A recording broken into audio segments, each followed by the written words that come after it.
Hello everyone and welcome back to my YouTube channel with another useful and informative video.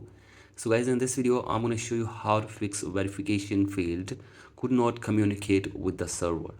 So guys, if you're also facing this issue on your Apple device, here I will show you how can you fix it. So guys, for that you have to simply watch this video till the end.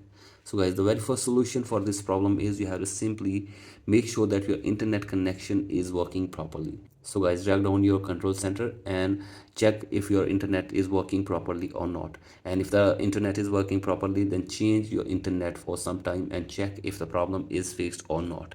And if the problem is still there, then go for the next solution. That is, you have to simply make it sure that your date and time is set on your Apple device. So guys, for that, open settings on your device and then go to general and then go to date and time, and from here set your date and time or turn on the toggle for set automatically.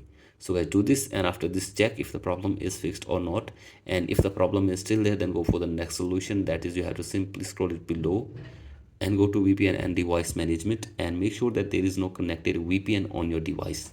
And if there is any connected VPN, then you have to simply disconnect it, and after this check if the problem is fixed or not.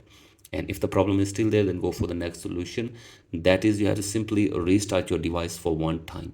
So I simply restart your device and check if the problem is fixed or not. And if the problem is still there, then go for the next solution. You have to simply open settings on your device and then go to software update and update your software to the latest version. After this, go back and now go to your profile, and then you have to simply sign out your Apple ID from your device for one time. So guys, simply do this, and after this you have to simply sign back your Apple ID again on your device and check if the problem is fixed or not. And if the problem is still there, then you have to simply contact the Apple support team for further information and help.